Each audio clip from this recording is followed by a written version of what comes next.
Okay, On1 just released the 2017.5 or 11.5 release of On1 Photo Raw.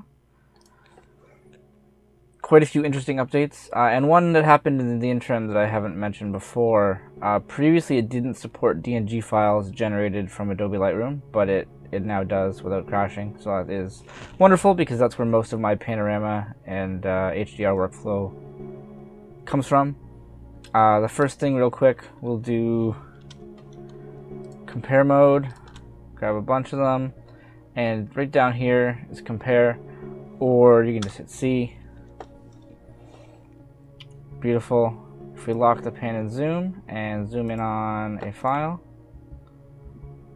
it will zoom in all the files to the exact coordinates, and you can pan, or you can unlock this and zoom them all independently. Okay, so say this guy is my target.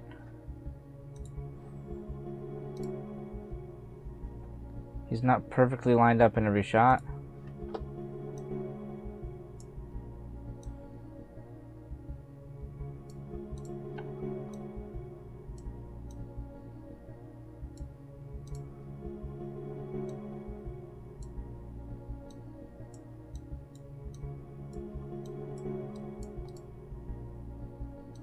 That's why he's got no head. Zoom out, find him, or just pan around. He's blocked. Look at this guy.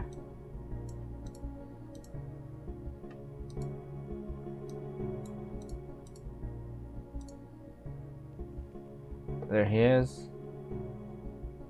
I'm gonna hit sync to link these back up. As you can see, one of them is blue. That is what we would call in Lightroom the most selected photo. You do a quick little slash, and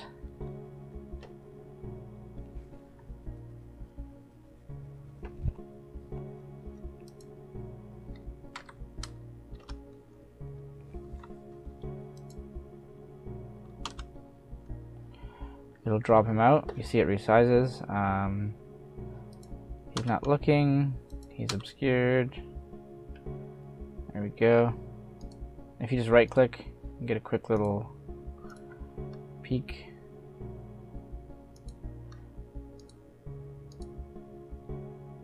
Here he is.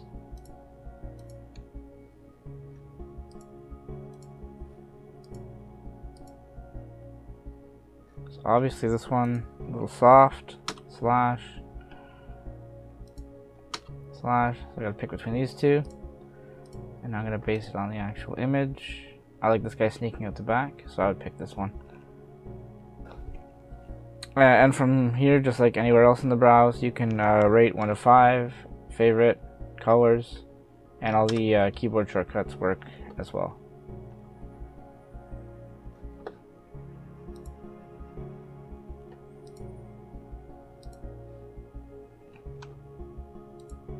Okay, that's all for the compare view. See if still got our selection here. Let's use the new search. So you go down to filters. If you click this, it'll search your entire, I don't want to say catalog, but every folder you have indexed. Whereas right now we're just searching the active folder. This generic search searches everything. So PSD should find me any PSD files. I think I've got a TIFF, DNG, Sigma. Oh, got to spell it right. Sony. But if you go into advanced, it's a little bit more like what's available in Lightroom's attributes and text search. You got file path, file name, ISO, lens, and once you choose one, it'll actually populate based on your catalog.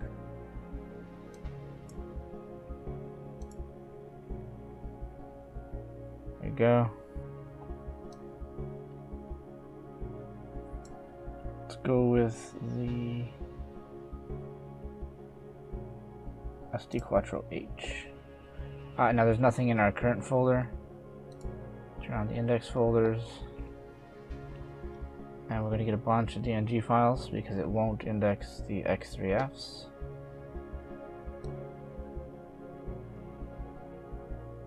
Okay, now let's pick an image I know is just a single shot.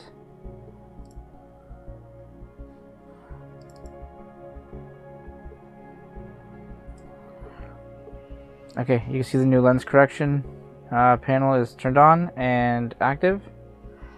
Turn it off. It's detected the lens and automatically applied the profile. If you don't like what it did, you can, maybe it even got the lens wrong. You can change it. Down to manual, and you can further play with the distortion.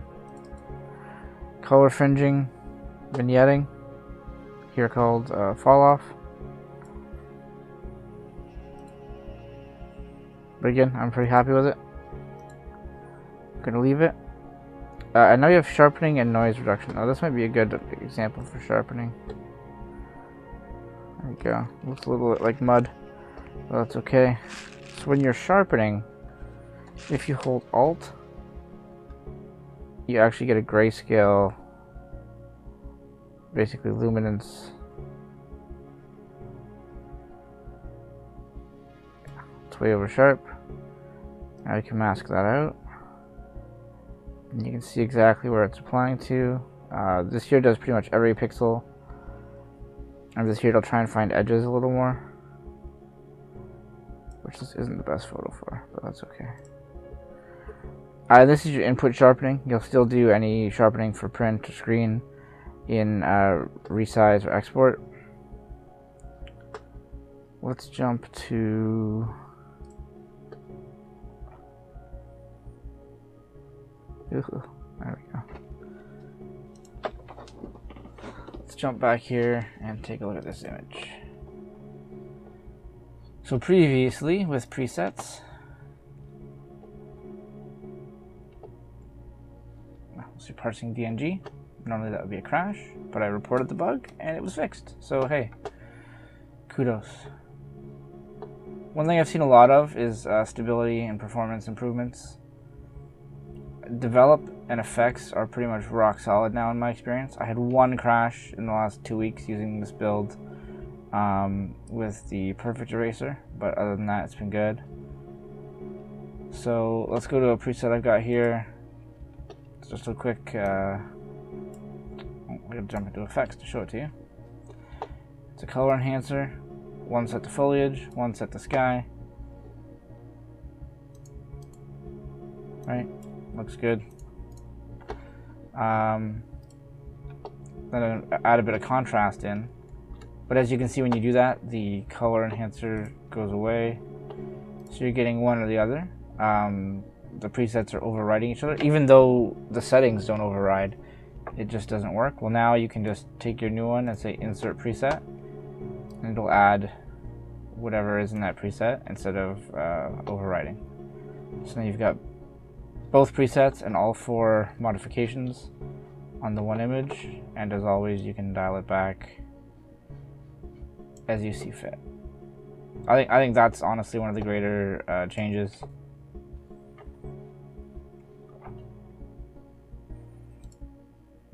Okay, so now we can have both active, and you can actually insert one of these again, and it'll just duplicate. So be careful you don't make your image look too stupid. That's actually not too bad. It's a bit more vibrant than I would go with, especially in the grass over here, a little distracting. Could mask that out or just dial the whole thing back. Good. And now I can save this as a preset if I want, but I do not want to. Okay, let's do the details panel, but let's find us. Okay, this is Maria Brink of In This Moment, or at least her somewhat silhouette. If we zoom in, you can see the noise. So down to the new details panel, same thing for noise reduction. If you hold Alt, you get a luminance mask. So there's our,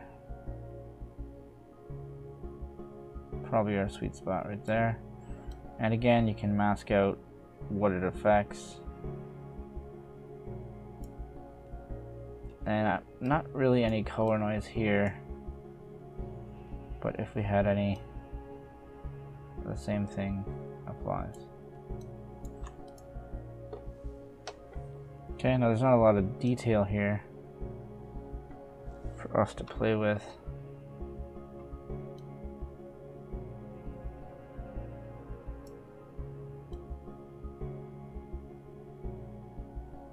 See the masking a little better.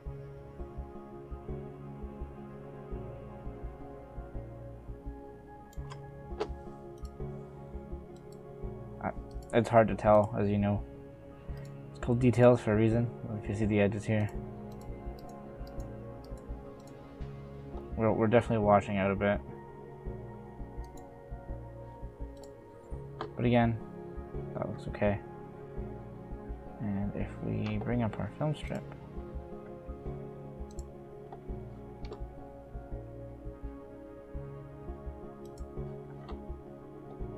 choose again, just to see the details a little better.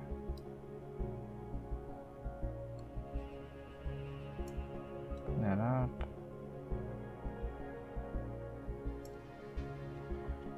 And maybe we can do a little bit of sharpening as well.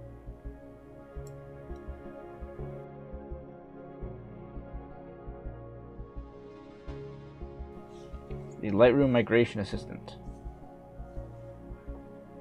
Now it actually runs as a plugin inside Lightroom. You bring Lightroom over. Okay, so those are the goslings from before. File, plugin extras, and all the On1 options are here. And we also have migrate catalog to On1 photo. So collections will be migrated, but smart collections will not. Create copies with Lightroom adjustments. This bugs me.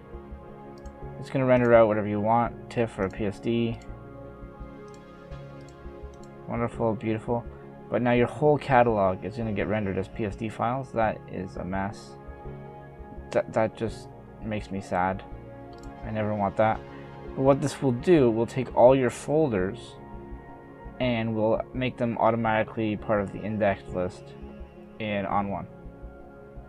Now I've gone through and already added mine, so this was a little bit too late for me, but it does work pretty well, and you can carry on with what you're doing after you migrate. It just shows up as a plug-in action up here like anything else.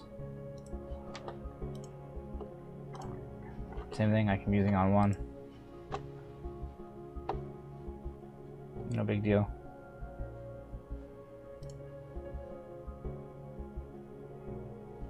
That's it. So we have compare mode, the new details panel, lens corrections, the new sharpening and noise reduction with Alt to mask it, being able to insert a preset instead of overwriting, and the Lightroom Migration Assistant, which I don't think I'll let run to completion here because it's going to take forever, and I already have my folders set up.